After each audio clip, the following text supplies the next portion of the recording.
Welcome to this week's episode of the Prep Athletics Podcast. I'm proud to have South Kent School's new head coach, Craig Carter, on.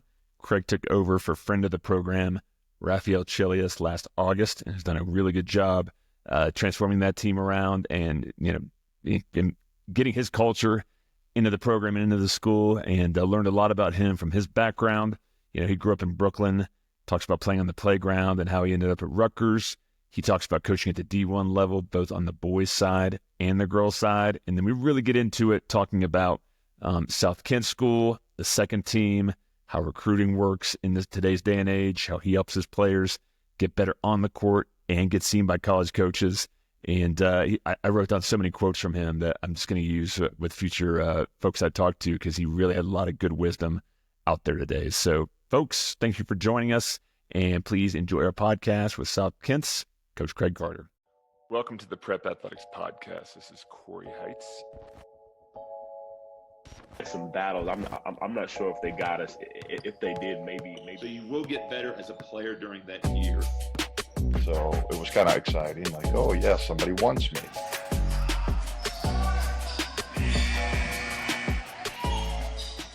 Craig, welcome to the podcast. Thank you. Great to be here, Corey.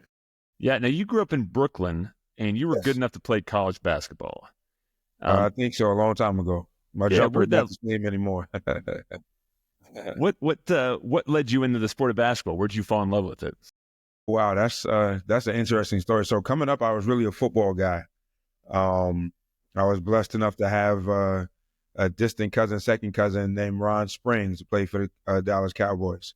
And but at the time, I was a wide receiver, so I was more of a Lynn Swann fan. I'm aging myself a little bit here. And I'll never forget when I first met Ron, I had a Steelers jersey on. So obviously, the Cowboys and the Steelers rivalry back then, late 70s, early 80s was big. And so it was a nice little funny joke to have with him when I was about 9 to 10 years old. But as I kept growing, I kept meeting people who were more into basketball. And one of my best friends in the world, Rodney Lyde, now, I never forget, he came up to me, we were in the 6th grade. He said, "Hey, man, you should play basketball. You're probably going to be pretty tall." And I was like, all right, we'll just play basketball together. And so I basically got into it because most of my friends were into it, and to just kind of be around them. And, I loved basketball at the time, but I really loved football. Football is really what I wanted to do. And my mom didn't really want me to do it. She actually tried to scare me out of it by watching a movie called North Dallas 40, where they were taking needles and all kinds of stuff to kind of get back on the field and stuff like that, which didn't deter me from getting into it. But it was more so my friends were into it. And then when I went to high school, my high school didn't have a football team. And so it just kind of just led me straight into basketball. And you chose to play at Rutgers. What other schools were you looking at, and why did you pick Rutgers? So I was looking at Columbia, Brown, University of Vermont, Fairfield, Manhattan. So I had a good little cross section of schools. And then I wound up picking the school because of Craig Littlepage, to be very honest. And I tell my guys here, I had no idea about level and conference and any of that stuff. I just went off who I felt was going to give me the most opportunity to play and who I had an opportunity to really bond with. And Coach Littlepage, even to this day, has been influential in my basketball life. And so I've known him since 1986. And when I decided to become a college coach back in 1998, he was the first call I made. Now, mind you, after my freshman year, he got fired at Rutgers, and I played 3 years for Coach Wenzel. But because of our bond through the recruiting process, I felt most comfortable calling him. And he's been the most influential person in my career. He made the first call for me to get my first Division I opportunity as a coach. He's been a mentor and a source of reference since then. And so I owe a great deal of my basketball life, especially as a coach, to Coach Littlepage. Yeah, was Rutgers in the A-10 back then? We were in the A-10 back then. So, fun story. I was a ball boy at West Virginia for a lot during the mid to late 80s. So I might have swept up your sweat if you took a charge. A lot of sweat at West Virginia. I used to love to play there. That rifle or whatever it was, going cannon going off every once in a while, it give you a little jolt. But I loved playing there. A really good friend of mine from the Bronx, God rest his soul, Chris Brooks. and Yes. Greg Poindexter. We played against each other in high school. We were in the same high school conference, and Chris and I played together a ton in the city. Especially coming up in high school and then after college. Some semi-pro stuff or whatever. And he was a great, great friend. Super tough, super tough, super tough kid. Undersized 5. You didn't want to mess with Chris, and really loved him and miss him. Miss him as one of our basketball brethren from New York. Yeah. Now tell me this before we get into some other questions. Like, what makes New York City basketball special? At least back in the 80s, like what was the defining factor? Because, so many greats came out of there and you were in that same time period. Like, can you pinpoint it on one thing? I think playing outside in the park, man, Easy. and having to make a name for yourself in your neighborhood, right? And never being able to hide. If I can say that. So, if you played every day, right, these were the same guys you had to learn to compete against. And, you had to make your bones, right? Whatever rep you were going to have in your neighborhood had to be made every day. You're going to get challenged every day. And playing pickup basketball is where I learned a whole ton of things, whether it be shot selection, time and score. I can remember being really young, 14, 15 years old, and wanting to play with the older guys, and my uncle being outside playing and him having to force our way onto the court, me and my cousins and my brother. And then you had to realize at age 14, you're not shooting the ball. It's your job to learn how to get everybody else shots and play defense and never turn the ball over. So then you learned, how to earn, your mark in the park. And then when you did that, now the big guys picked you. And then when you got a chance to play against older guys, the amount of pouring into you that you got because you played in the park with guys who came home from college and played was super instrumental in my development. If I didn't play with older guys my whole entire life, I don't think I would have been able to develop as a basketball player the way I did.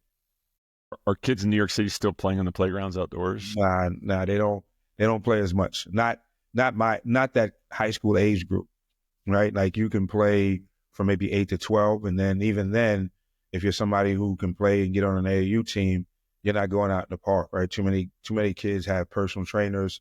They go work out for an hour, 3 or 4 times a week, as opposed to playing basketball, right? And so it stunts your IQ and your growth, I think, because I realized, through the advent of Facebook, when I started making Facebook friends with everybody who I played against, these guys were 10 years older than me when I was playing against them.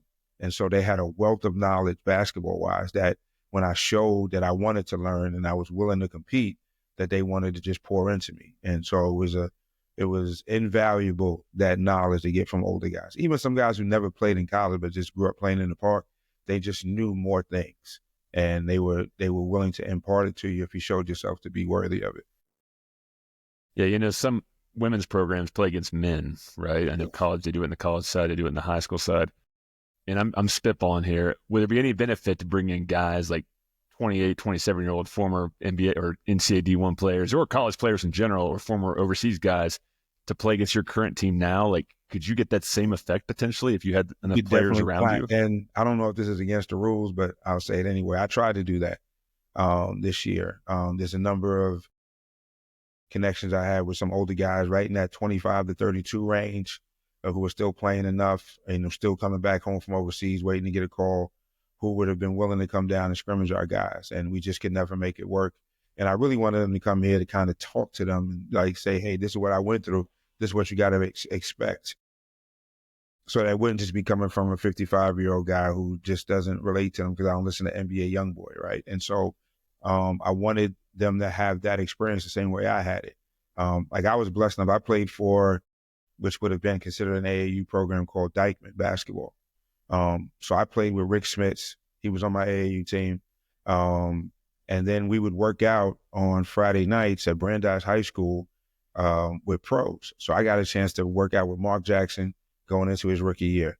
I worked there with Rod Strickland, Ed Pinkney, crazy Ken Bannister, Pat Cummins. These are all either, NBA guys or super, high-level college guys that I played against. Walter Berry, you know what I mean? So these are the guys who were teaching me the game. Kenny Smith, these were the guys who were teaching me the game when I was 14, 15 years old, right?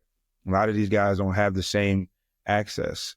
And so I try to make sure I impart all of that access to them. And I wanted to really get those older guys in here to beat our guys up, to be stronger than them, to let them understand, like, this is the level you want to get to. This is what it's going to take. And so, I'm looking forward to, this next year, really making that happen and being better with my planning. Maybe doing it more than once, on a weekend, so that guys get a real good, cross section of, wow, this is really what basketball should be looking like. You know what I mean? Yeah, and that's a trade-off, Craig. Like, do you have the old guys, right, imparting their wisdom, or a personal trainer with one-on-one development? Like, right. What's the pros and cons of each? And I would say the older generation, like yours and mine, who did play against older players, probably just a little bit tougher. You weren't dribbling around cones. You were going through grown men, and you learned something from that, right? Right. So, right. And there's something to be said for both of it. I think you have to have a healthy balance. You can't just study and never take the test, if that makes sense, right? Yes. So the training is just the studying, but then you have to learn how to apply it, right? And the cones don't move, but the bodies move, right? They hit back. And then you have to learn how to get by. Like, I was talking to a parent today about, he wanted his son to be quicker. I was like, well, part of that is he has to make his decision quicker before he touches the ball. And so you don't learn that going against cones, right? You only learn that from experience, right? I always liken it to driving. I got my license. I'm from New York, so I got my license much later than most people. I got my license when I was 20, but I'm hopefully not the same driver I was when I was 20 at age 55, right? And over 35 years of driving, I've seen way more things that you can't take a test for, right? That you just got to go through. Like, you get blown by on your right side, like, oh, okay, I got to use my mirrors better. I got to see that. I got to look in the mirrors and look again before I go, because you never know what somebody else may or may not be doing. And so that's what playing does for you. And too many of our youth now only play games. They don't play pickup games, right? Where they learn how to play different ways. And so that's what I'm trying to make sure we have a healthy balance of. Yeah. You got to get your reps in. Anything in life, you got to get your reps in. Yeah. You were a D1 assistant coach at both the men's and the women's levels, right? What's the biggest difference between the two? Here's what I'll say. I don't know if it's that much of a difference. There is definitely a different way that you have to learn to communicate, but I think you have to learn to communicate with different ways with different people anyway, right? The greatest advice I ever got was when I first took my job in 2016 at University of Wisconsin. A friend of mine who made the same jump from men to women told me, Craig, make sure you don't coach them any differently, because they'll see you, they'll know it, and they'll look at you as a fraud, and then they'll think you don't respect them enough, and then they won't play for you. And so I was way more in tune, I think, to what I said and how I said it. But then I learned that approach still works with boys too, right? And with men. And so, especially as you get to this younger generation who hasn't been, coached like with Bobby Knight type guys, or people super hard on them all the time, they're not used to that. They're used to always asking why. They're used to being able to have conversation. Whereas when we came up, there was no conversation. It was like, coach said, be here, be there, that's it, right? It wasn't explaining why you did what you did. You were wrong, fix it, boom, that's it. Now it's, you got to be willing to have conversation. You got to be willing to explain the why. And so I think I was more, I think I've always been a coach that guys can approach, but I think when I became a women's coach, it made me have to want to even be more patient. And I think that patience is helping me coach boys now too. Because you should ever be evolving as a coach anyway. And I think, that communication part is big, right? It's not so much what you say, it's how you say it and what they hear. And being cognizant of that at all times, I think, is important. Now, there's going to be times where, it just has to be abrupt. And I have to say what I have to say, and the message for you and then the message for everybody else.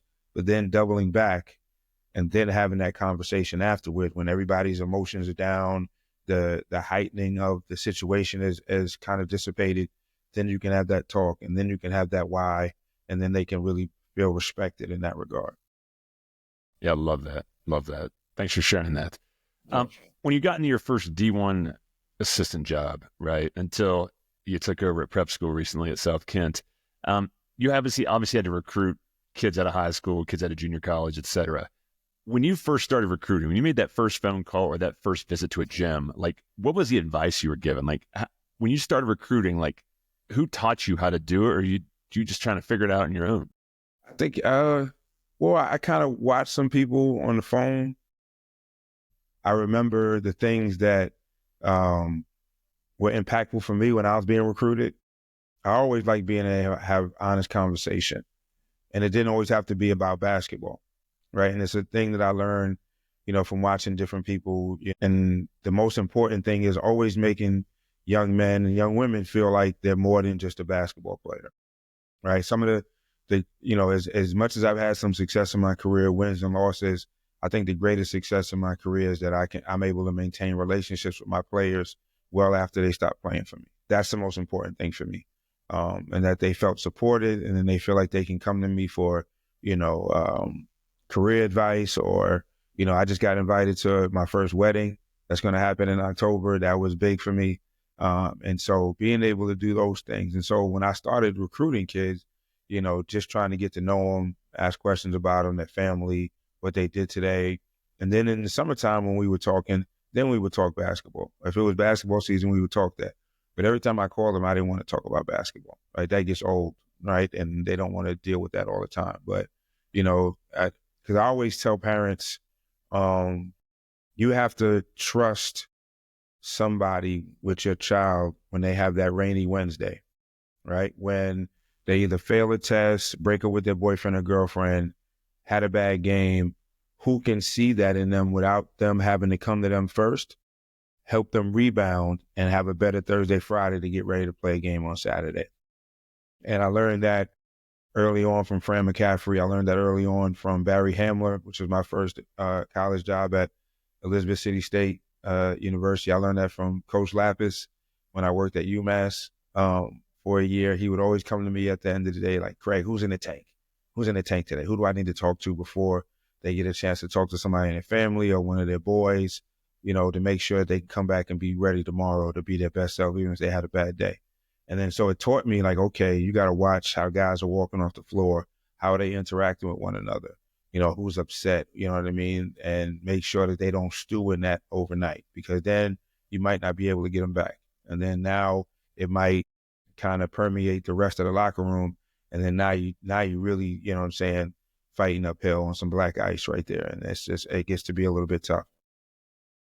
Yeah. And then, yeah, I love that. Now, when you were at the D1 level, what was your thoughts on prep school kids versus kids straight out of high school? Did you know early on that there was an advantage, or did that even matter to you and your coaching staff?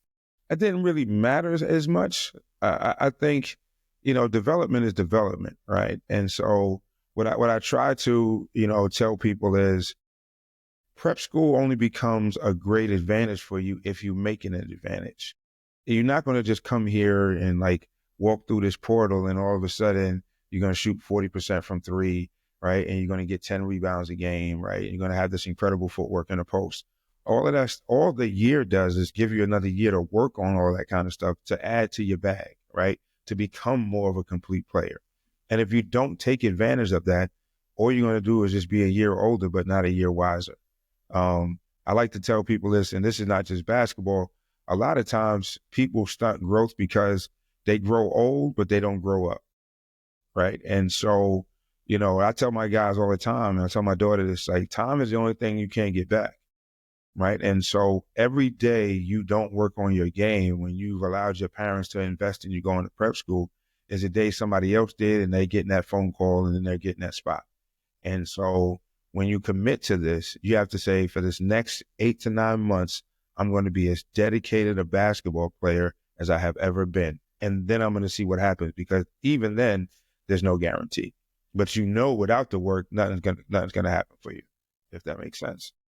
Yeah. And so on that, when you have families talking to you and they want to know, like, they're getting ready to make a big investment, send their son to play with you for 8 to 9 months, and they say, look, what are we going to get out of this? Like, we want to get a scholarship, or we want to play at the highest level. There's pressure. Right. I feel it. You feel it. What do you say to families when they're trying to figure out, like, well, how much playing time am I going to get? And what's going to be the end results? Like, what's your pitch on that? I tell them that your son dictates playing time, right? Everybody's going to get an opportunity, because I'm a firm believer in young men and young women should be allowed to either play themselves into more time or play themselves out of the time they've already got, right? So I'm going to give you that opportunity, but you have to earn that opportunity, right? I can't just say, well, because your mom and dad are paying this money. I'm just going to let you play 20 minutes a game, right? And then we get beat by 40 because you're not in the gym. You're not working out on your body. You're not working on your shot. You're not working on your handle. You're not coming in watching film. You're not talking with coaches to help you be better, right? Because then it becomes a detriment to the program. It becomes a detriment to other kids in the program, and then that's not fair to them either.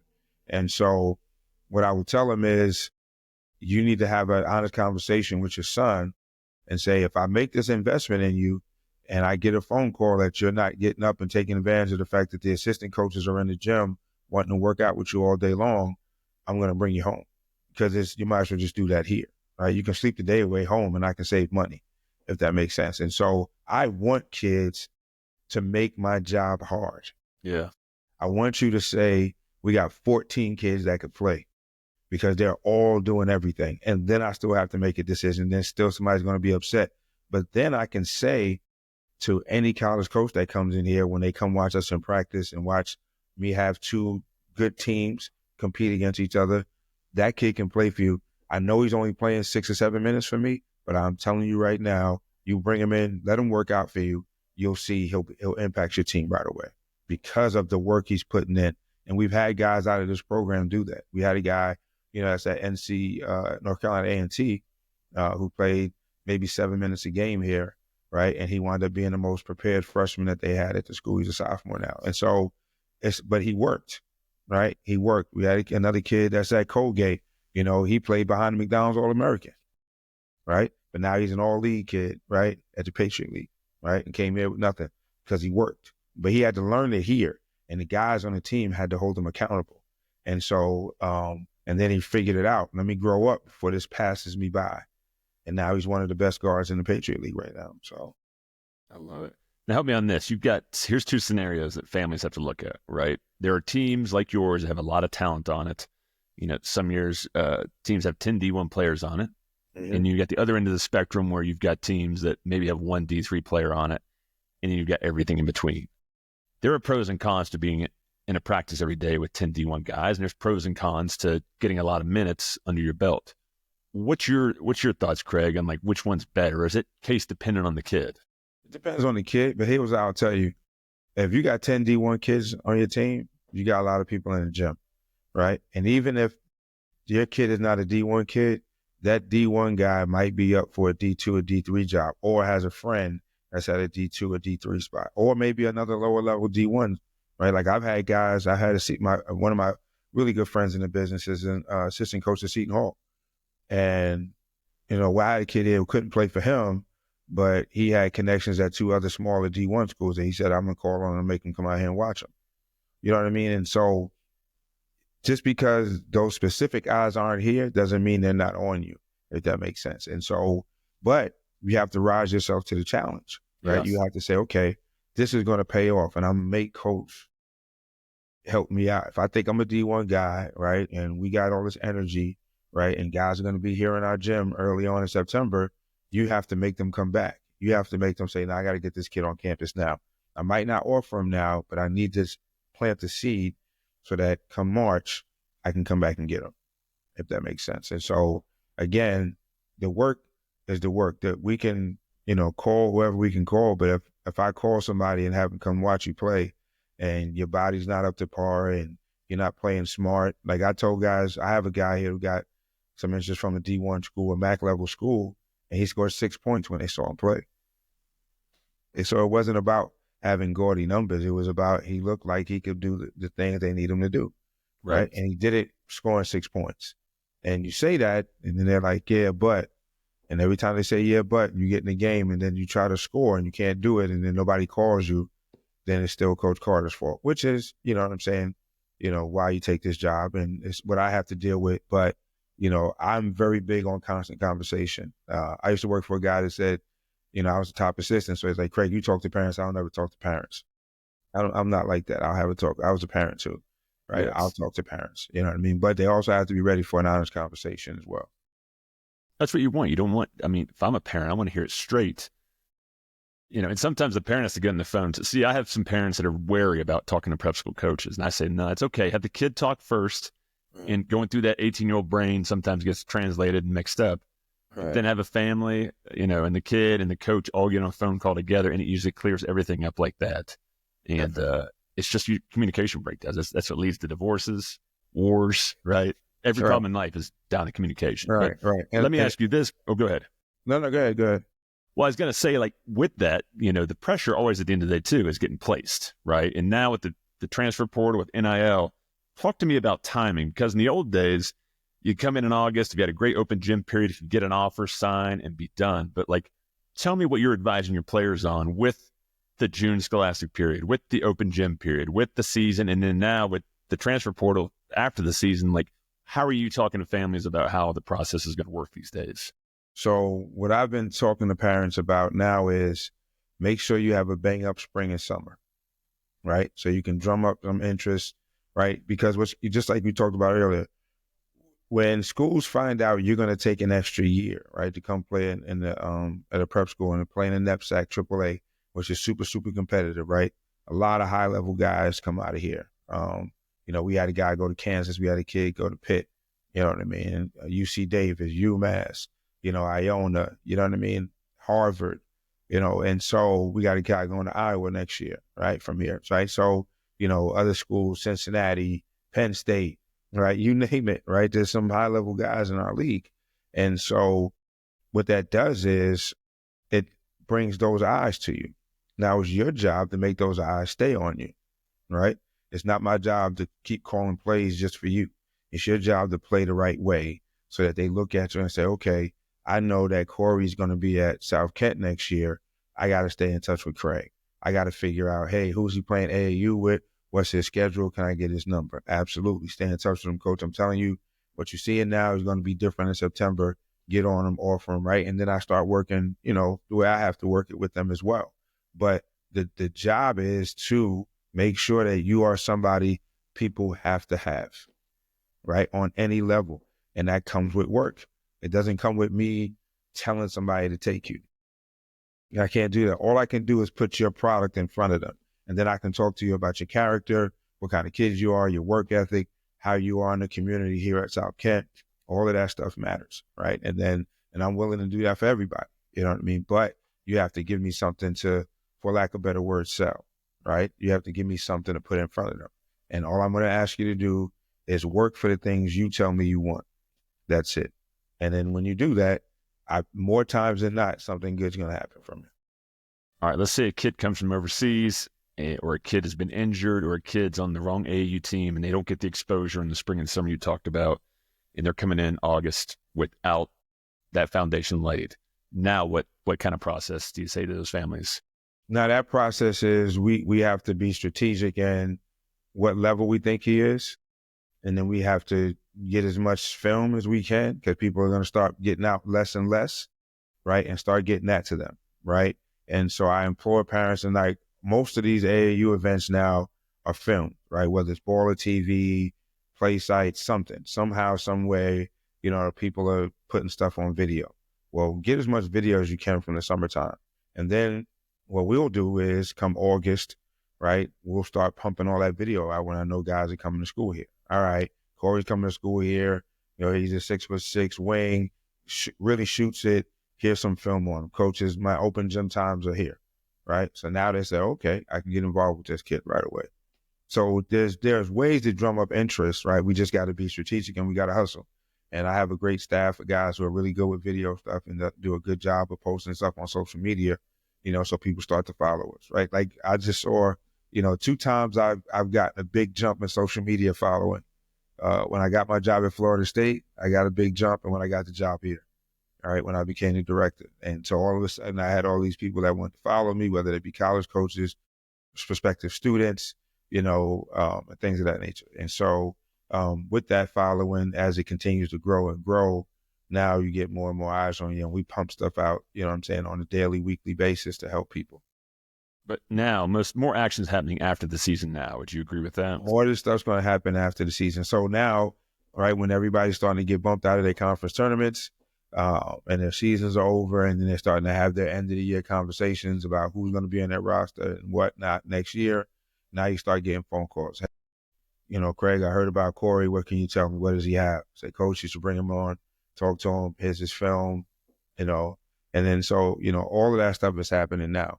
Now, once the portal opens, there'll be a combination of all of that, right? Because everybody thinks, they're going to get in the portal and, they're going to get their version of Cooper Flag. It's not going to happen, right? And what they never see is a lot of people get in the portal and a lot of the portal stuff doesn't work out for whatever 50%, reason. apparently. Right? It's a lot of it that when people get guys, they're like, wow, he's not what I thought he was going to be, right? It happens. And so what's going to happen is you just have to put yourself in a position that somebody's going to get portal fatigue. And they're like, you know what? I know everybody else is doing that. We're going to go back old fashioned. I'm going to recruit high school kids that are going to be hungry, kids we can work, kids we can mold, right? And maybe build a relationship and have them stay here for a while and not worry about getting in the portal, right? So there's going to be a combination of it all.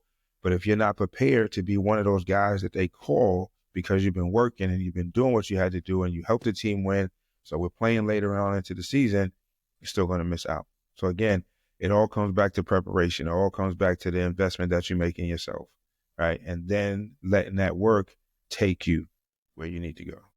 Yeah. I get all that, but I'm getting it from some of my current clients right now. Like they are post-grads. It's March, right? And they're feeling it, and you've got to feel it too, probably the pressure, because you've only got a couple weeks now between now and school ending to get these, paying clients placed, right?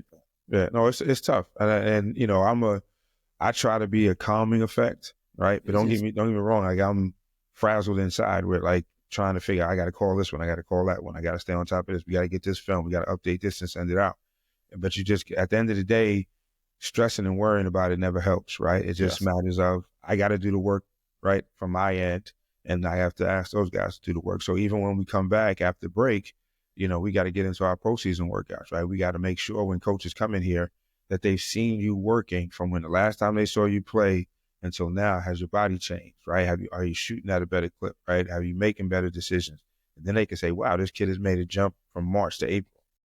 You know what I mean? And because we're going to have open gyms, and my open gym, I'm going to structure it more to protect kids from themselves, right? It's not going to just be haphazard going up and down. It's going to be a winner and a loser, right? And if you win, you get to stay on, because we have to make them play that way, as opposed to everybody feeling like, I get a chance to play.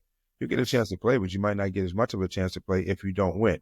Right. And the winners get seen more, right? So win the game, right? Play smart, right? And so, hopefully they'll embrace it because they'll have no choice to, but, and then they'll figure it out, either way.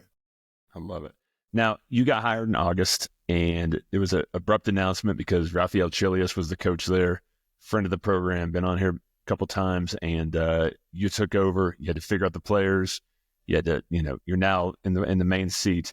So you've done great this year. I've been keeping up with you. Obviously, we've got players in your program and got to see you a couple weeks ago. But for those that don't know, give me your pitch on South Kent, what the school is like, and then give me a pitch on, why we should look at you as a basketball program. First, I'll talk about the school because I think the school does a really good job of helping me do my job. We have a super dedicated staff of people here who are dedicated to every student having a great experience, right? They're very caring and very patient. And so it makes my job easier, right? They're very loving here. But that we also have standards, and we have a lot of things that are built in to being a great community member that I think help young men further their development, right? Outside of just the sport that they're playing, right? We have big time hockey, big time soccer here as well. We have golf programs. So we have a lot of different things for guys to get involved in. But the main thing is the development of young people to be able to grow and be their best selves when they leave here, right? And so that's how I coach them. I took my guys to a game at Fairfield the other day, and I didn't take them there just to go have fun and maybe they can see some girls and hit on some college girls they weren't going to have any shot with, but more so that they can see how the game is played at that level, right? It's not even the highest level, but it's a high level, right? It's very competitive. And one of the things that came out of it, they were like, Coach, they play like we play. I said, exactly.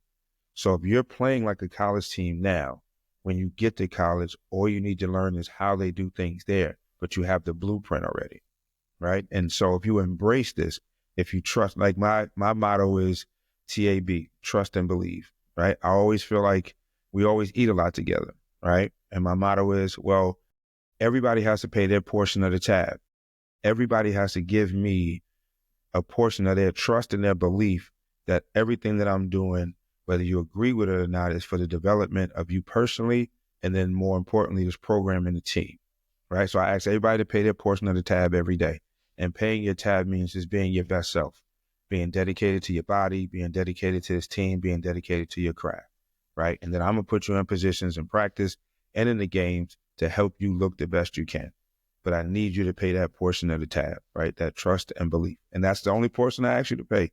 I'm not asking you to give me any money or anything like that, just your trust and your belief that even on the days where you don't think I'm being really funny with my bad old man jokes, or you don't like the drills that I'm running, or you're tired, that you trust and believe that what I'm asking you to do is going to help you build for the things you told your parents you wanted at the end.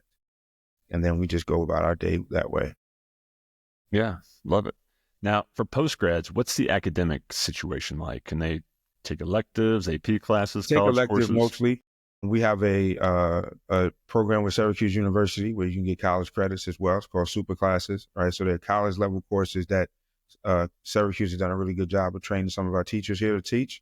And then so they can come out of here with college courses. And most of them only take maybe 1 to 2 classes a day.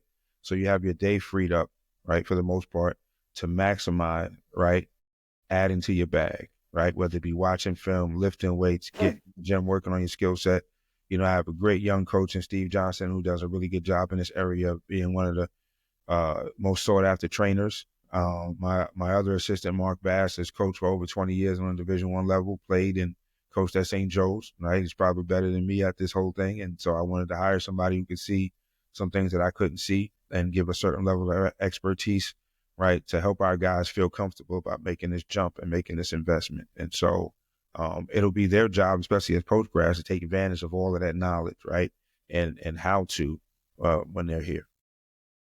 One of the questions my families have when they're talking to different coaches like yourself is, what do you do in terms of development for me, right, during my time there? So give us your pitch on that. Like, I show up in August, like, what am I to expect from either you or your assistants as far as, you know, individual or group training goes? Right. So I'll detail a day out, right? So we'll have, and especially in the preseason, we'll have early morning workouts. So Monday, Wednesday, Friday, we'll lift, right? And we'll lift as groups, right? Because we'll have 30 some odd kids, so I can't have 30 guys in the gym all at the same time. So I break them into hour sessions, one from 6 to 7 and one from 7 to 8, right? And then my younger guys who I feel like need maybe some more on-court development, they'll just work out on the court from 7 to 8, right? And so the guys on either my prep team, my development team, will be in a weight room. So Monday, Wednesday, Friday, we'll do weights in the morning. Tuesdays and Thursdays, we'll do more conditioning, more core workout type stuff, and maybe a light lift. And then on those days, Tuesday, Wednesday, Thursday, we'll have open gym. And then on Saturday, we'll also have an open gym for coaches to come to. But on the days we don't have open gym, we'll have group workouts, right? We'll have an open workout, skill set workout, right? And so we'll also play some, but those days are for me to plant the seed of certain dribbling drills, shooting drills, you know what I'm saying, drills, right? To dictate how we want to play and what the right way to play is. And so that goes from, say, that's the early morning workouts. We work out from 3 to 5 every day as a team and or open gym.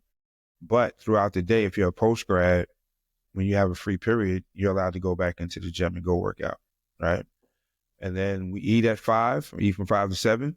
After you eat, we have check-in. Everybody has to check in from at 7:30. And then from 7:45 to 9:15, you're allowed to get involved in clubs or whatever, or you can go back in the gym. And one of my coaches will be in the gym and they're working out with you as well.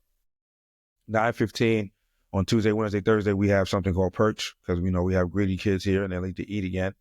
And then so they come and they eat. And then after that, 10 o'clock, you got to go check in at your dorm, 10:30, lights out. And that's the end of the day. Then we rinse and repeat and do it again the next day. So there's plenty of time in the day for you to get workouts in, right? For you to get extra shots up, for you to work out with one of your teammates, right? And all of that stuff adds up, right? Because I always tell kids when I was recruiting them, and when I recruit them for here, you're never going to have a coach tell you dribble the ball too well or you make too many jump shots. And it doesn't take an hour. It takes a half hour of really focused reps to get better. I was never a kid that could spend an hour and a half in the gym. I get bored. I want to play.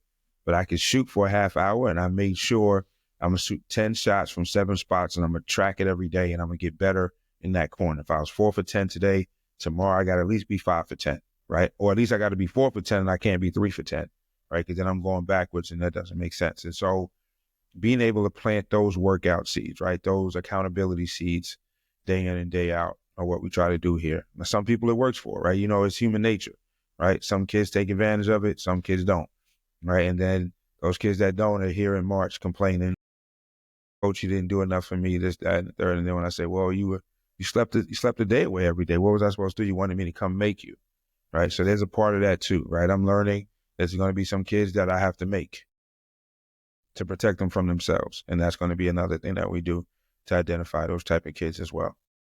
I love you said quality over quantity. 30 minutes, if you do it right, that's all you need. So thank you for saying that. I'm glad. Yes, I argue with people about that all the time. I'm like, yes. I can sit there and shoot for an hour and a half and it can be the wrong shot every day and never get better, as opposed to if I tell myself I'm going to focus for a half hour, get these really shots up, I can be really good faster. But, you know, it'll be a debate I have with people forever. Talk to me on this about your second team. So, you know, a lot of families I talk to, they might not be slam dunks to be on the main team, right? So what do you say to kids that are like, well, if I come there, what team am I going to be on? And then what's your pitch for your second team? Because, you know, everyone wants to play on the main team for you. Walk me through your angle on that. Well, my angle is I always tell people, you dictate to me what team you're going to be on, right? Now, that's twofold. You can be on the top team, but if you only play 5 to 10 minutes, especially if you're younger, right, does that help you, right? I understand perception is reality. Right. So I had a bunch of guys who were juniors, right? They were on the fringe, right, of being on that top team. But if you only play 5 minutes a game, you don't have enough film and you're not really building and developing as fast as if you play 20 to 25. So here, stay on development. There's still a chance to move, right? There's no rule that says you can't move up, right? Everybody mix and matches their teams, right? Injury happen, things of that nature. But I need you to focus in and use this opportunity to get better faster because you're playing more minutes, right? And so that's my pitch. But my pitch is always in September when we have open gym, nobody's on the team yet, right? So if you really want to be on that prep team, right, and you feel like, all right, I got to beat Corey out for this spot, well, beat Corey out. Make me have a hard decision to make. I want you to do that, right? And then I want you to understand when I do make the decision, I have no favorites here, right? Everybody gets the same talking to when they get here, right? Now, I also have to build a team, right? So if I put a 6'11" guy on my top team, right, and I don't put the 5'11" guy on that team, and you say, well, coach, he can barely run and jump. I say, yeah, but he's 6'11", right? So if I get him to get 7 rebounds a game and he's young, right, he can build fast in that regard, right? So but most of the times I never talk to other people about other guys' situations, right? That's not fair to them, and it doesn't really matter, right? You know, comparison is a thief of joy. You have to just worry about your situation. And like I said, our development team, I am hoping, and I think I've gotten some really good interest that our development team is going to be super competitive as well. And so as much as it might be our development team, when people come in and say, well, Craig, what are you going to do? You got all these guys. I said, well, my development team is going to play against Katz and Newman and New Hampton, right? And Hoosac and all these others and Darrow. So, you know, pick your poison, right? And then we got stuff on film and people look at it like, oh, Craig, can he play? He can really play for you. He just has to be over there so he can get more minutes. So now I can send you this film so you can take him there, right? And so, you know, that's where the trust and belief has to come in, right? Where, you know, day in, day out, I've been working and yeah, I didn't make this top team, but I got a real opportunity to really make a difference and make an impact on the development team, win a ton of games, right? What's happening now is a bunch of schools in our league, St. Thomas More, some other schools that want to put together, for lack of a better word, like another AA type league, where even at the end of the year, we have a round robin full of games and maybe a champion for those development teams, right, who don't have an opportunity to do that. So now we got some other coaches coming out and watching that as well. We weren't able to do it this year only because of the timing of it all, because they did it at the last minute and we're on break. And I can't ask families to then invest in plane tickets to come back for 2 days and then take them back home and then bring them back for break, right? That's just, you know, as much as of an opportunity as it would be, that's just a little bit much to ask. Yeah, makes sense. Last big question. What's it take to be a guard at the D1 level? Ooh, decision making, IQ and decision making, right? Because that's the hardest thing, and people try to teach it, but that's the hardest thing to get on the fly, right? And so you have to, as a guard, I have to be making my decision before I catch the ball. I got to know, all right, defensively, they're all going to rotate to a certain spot. So I know when he rotates here, if he back cuts, he has that, right? Or I know this ball screen is happening, so I'm going to take one dribble to my left because the ball screen's coming on my right to his left. And now I set that up so I can get downhill. And when the big doesn't hedge properly, I can attack him. And now I got to make a read in the backside of it, right? It's all about reads now. And so I try to tell young men that I recruit, you are no longer a fan of basketball. You're a basketball professional. And when you watch basketball, you have to watch basketball for the why. Don't watch, ooh, Ja Morant dunk, right? Watch, well, how did he get downhill and why did he get downhill and what action did they run? Okay, that's sort of like what we do. Oh, okay, I got to implement it, right? Why am I throwing the ball to the guy in the shake behind the ball screen? Because his guy came off him and had to tag the roller. If he tags the roller, then it should go to the jumper. If you're shooting that jumper, you got to be ready to shoot it. You got to gauge how much space they have and how much time you have to shoot it. And so because the game is being played fast, dribble handoffs, get downhill, trying to have the ball change sides of the floor, catching it, and then trying to make a decision, you're already 4 seconds behind. And so to play guard at the D1 level, you obviously have to have skill, right? You got to be able to dribble the ball with both hands. You got to be able to make an open jump shot to keep people honest. But you have to be somebody who plays with a high level of IQ. And that's at any level of D1. I don't care where you're playing. You could be at, and no disrespect to any of these schools, you could be at LIU Brooklyn, right, or Kentucky. The reads are the same. Basketball is basketball. Now the athleticism, right, across the board and all that other stuff, dictates different level. But the things that, John Shire is asking his guards to do, Rod Strickland is asking his guards to do the same thing. That's just what it is. Love it. Thanks for sharing that. No problem. We're going to finish up some quick hitters here. All right. Okay. Best player you ever played against? Oh, that's tough. Can I give a couple? Is that all right? In high school, I'll say Lloyd Daniels. I was just talking about him the other day. Sweet Pea.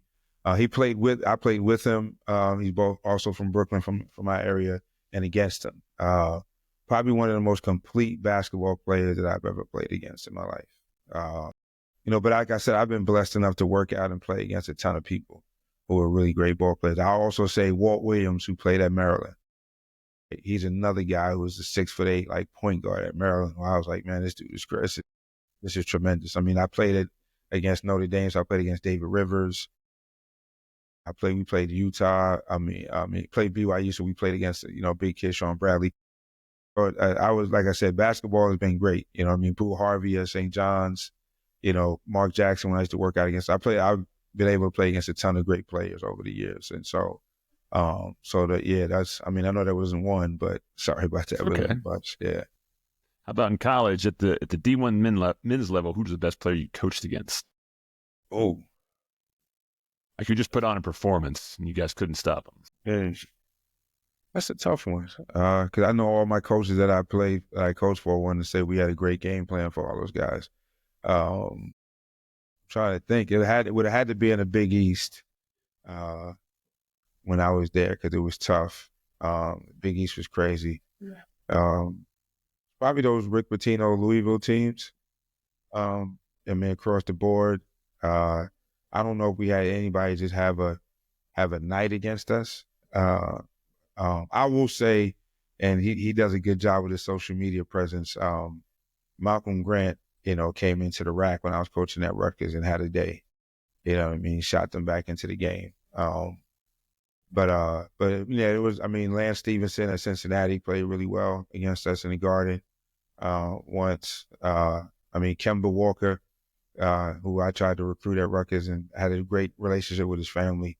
He had a day against us. So, there were some great players in that Big East. So, teams out of Pitt, Pitt was really tough. DeJuan Blair and those guys, so yeah, it was a fun time, being an assistant coach in the Big East and on different levels, other places as well. Love it. What's your favorite movie of all time? Depending upon the genre, I'm a big Eddie Murphy fan, so Boomerang. But I'm also a sci-fi nerd, right? So I love Lord of the Rings and Star Wars and Marvel Avenger movies and all that kind of stuff. But if I had to pick one movie that I was going to watch over and over again, it's probably be Boomerang, definitely. Okay. When you're not coaching or watching Boomerang, what are your hobbies? Ooh, right now I'm trying to get back in track on my Peloton to get some more workouts in. I am a big movie guy, so I love to go to movies with my grandson and my daughter. I like to go out, and I'm a big music person, so I'm trying to get to more concerts, as I get a little bit older and, have some more fun that way. And I'm trying to become a much better golfer. I love to golf, and I've been able to meet some people out here who have access to some golf stuff that have been really generous to let me get on courses out here, which has been great. So I would probably put golf out there first. If I have some time in between coaching and recruiting and being dean of students here, I'm trying to get to a golf course somewhere, either the range or go play a quick 9 or 18 if I could. Love it. Is there anything we did not touch on that you want to mention before we go? No, not really. Just that, I want young people to be encouraged to fail. My grandsons are going to be 13 in 2 weeks, and she asked all of the men in our family to come up with some advice. And the one thing I wanted to give him was, failure is when the greatness is happening, and don't be afraid to fail. And so when you get to, and I like to speak it to an existence, whoever's watching this, when you get to South Kent, there are going to be a lot of days where you think you're failing. That's when you're really growing. Embrace it. Lean on somebody, lean on me, lean on my coaching staff, lean on your parents, your brother, your friends to help you get through to the next day, but never be afraid to fail, right? Because that's when you're going to grow and you're going to learn some things about yourself. And then you're going to look back and say, if I had quit, I was this close to my dream if I had quit back then, but I'm glad I did quit. Love it. Well, Coach Craig Carter, head coach at South Kent School, thank you so much for joining us today. No problem, Corey. Thank you for the opportunity. I really appreciate it. Yeah, if you guys enjoyed this, be sure to subscribe on YouTube. Go to our website, prepathletics.com. Sign up for the newsletter to make sure you don't miss anything going on in the prep school world. And if you're interested in anything about the prep school game or the recruiting world, feel free to reach out to me. I get back to everybody, and appreciate you tuning in. Until next time, thanks for joining us on the Prep Athletics Podcast. Take care.